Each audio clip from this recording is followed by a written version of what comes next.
Do you feel stuck in your business? Do you have a problem that you can't solve?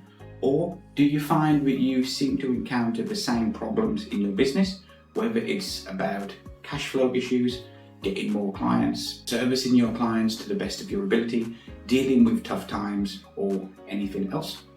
Then what I want to share with you in this video is a concept I learned from a book called High Performance, and this will give you a different way to think about your problems and probably diagnose why you're not making the progress that you want to make in your business.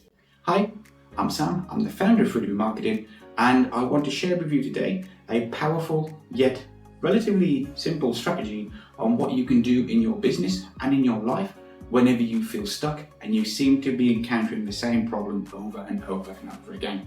But first, let me share a story to illustrate this point. I once worked with a client who happened to be a fantastic client. I love working with them, and I worked with them for around 2 years. And what they did, the main way that they did their business was they ran Google ads to book a call.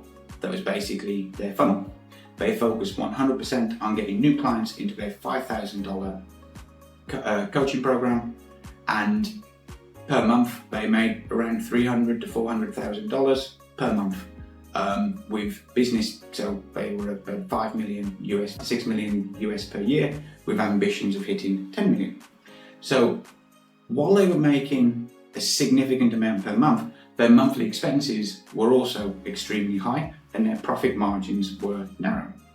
So this basically meant that if they did not get the right amount of people sign up for their coaching program each month, and they did not hit their financial targets each month, they quickly went into the red. And when you have $250,000 to $300,000 of expenses per month, when you don't hit these targets and you start to miss a few, when you don't hit these targets, the amount that you have to pay and go into the red quickly adds up to be a substantial amount of money. So in this scenario, the cause of the problem was they found that the conversion rates on their discovery calls were dropping. They went from a pretty stable 25 to 30% down to 18%. They literally went from closing about 1 in 3 to 1 in 4 people to suddenly closing between 1 in 5 and 1 in 6 people. They had the same number of book calls, but they were simply converting less. So their solution in a scenario like this, they had to let go of certain people on their team, they had to lay people off, they had to reduce the expenses while they ramped up what they did in order to get the book calls. They started to focus significantly more on getting more discovery calls booked in order to get the same number of sales from the lower conversion rates.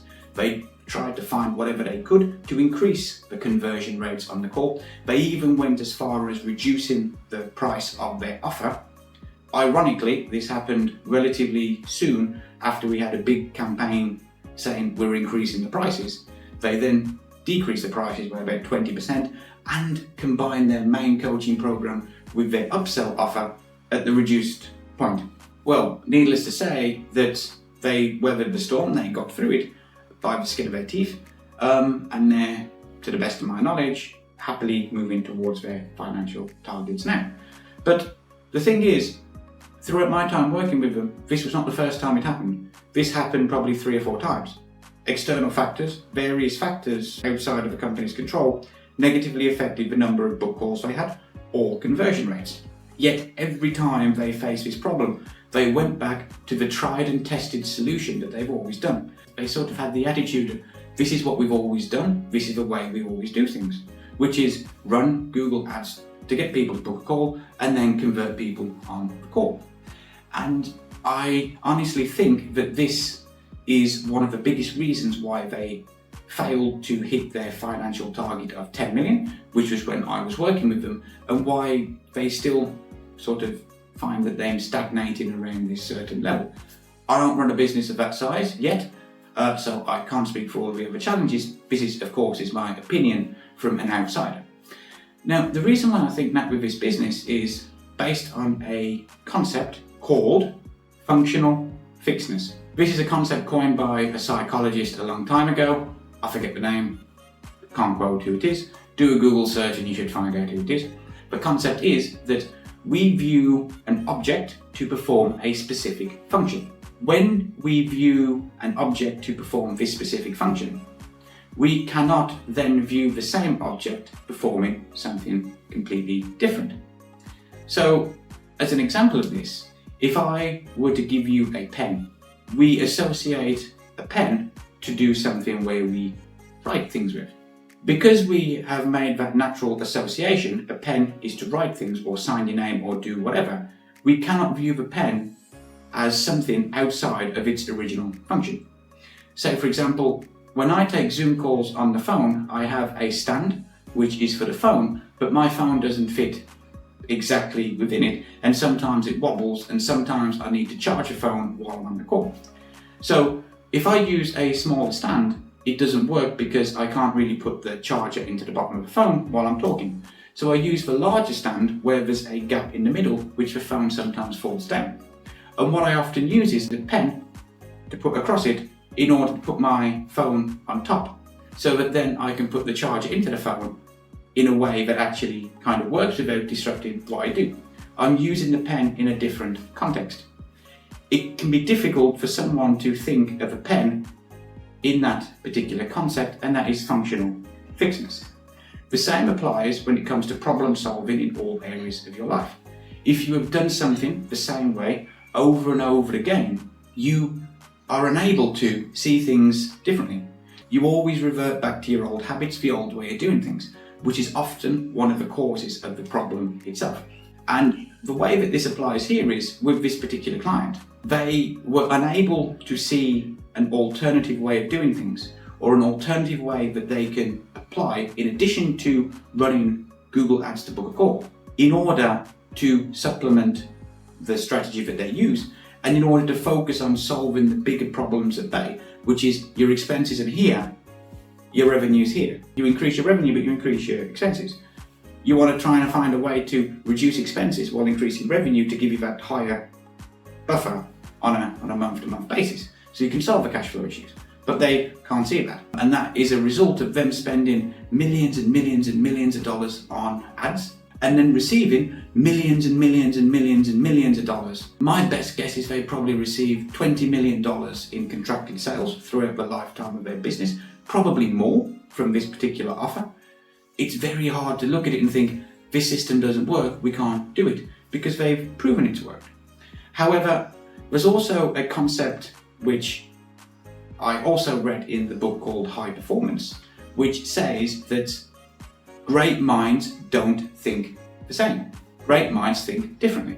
And this concept here is what I was reading about this morning, is that they did an experiment, or there's some kind of a study or whatever it is, I forget the details, but the concept is this, that if you have a complex problem and you have lots of people working on the problem from all different backgrounds, they have all different types of opinion, initially they're going to disagree on what to do or the best approach on the problem, because they come from different backgrounds. They all rely on their own experience doing this, and this to approach the problem in a specific way. Compare that to someone where everyone is aligned in the same thought process and they work on the problem. Initially, there will be a lot of agreement on what the solution is because they all think the same. Long term though, the people who have different opinions are able to come up with a better long-term solution than those where they all align on their thought processes going into it. And it kind of makes sense when you go into it, because the world is constantly in change. Everything is changing all the time. The market's changing, this is changing, that's changing. And so if you come from the mindset and having everyone around you with the same opinion, you're often going to miss certain factors which you weren't even aware of. Whereas someone else with a background or expertise in something else can actually quite easily pick up and identify the case. And I think this was one of the reasons why this particular client was so stubborn. I wouldn't say stubborn, but they were so reluctant to try new ideas, which I pitched to propose to them.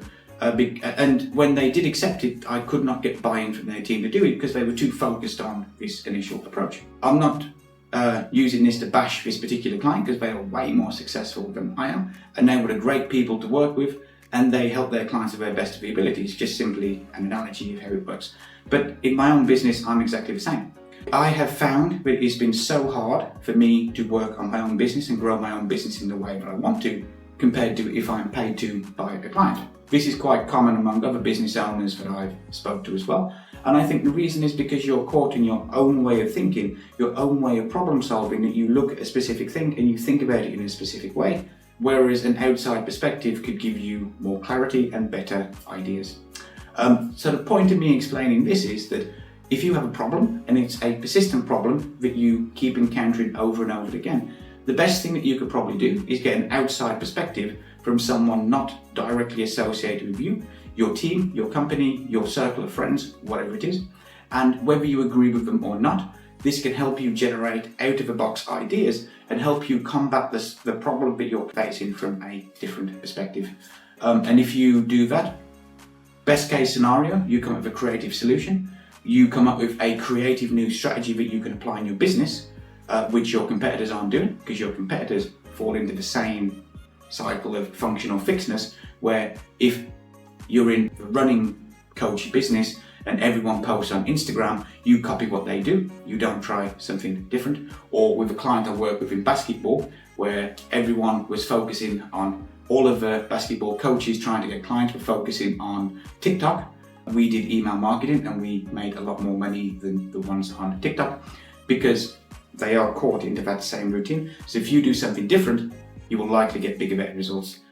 The worst case is that they don't give you a different perspective, you don't apply it, and you're in the same situation now. So that's it. If you have any kind of problem that you can't solve, get an outside perspective. That's all I've got for you. If you'd like to learn more about how freedom of marketing can give you an outside perspective on how you can get more clients in your business, how you can increase your revenue while your expenses remain relatively stable to increase profit margins and your monthly cash flow each month, and how we can do this in a way that will save 50% of the time that you currently work in your business, you'll find detail on how we can help you in the description below. And I would suggest, if you like this video, to check out some of the other videos that we have in the series, which will teach you more self-improvement concepts and how you can grow your business in a way that you will still love and feel passionate about into the future. That's all I got for you in this video. Make it a great day. See you next one.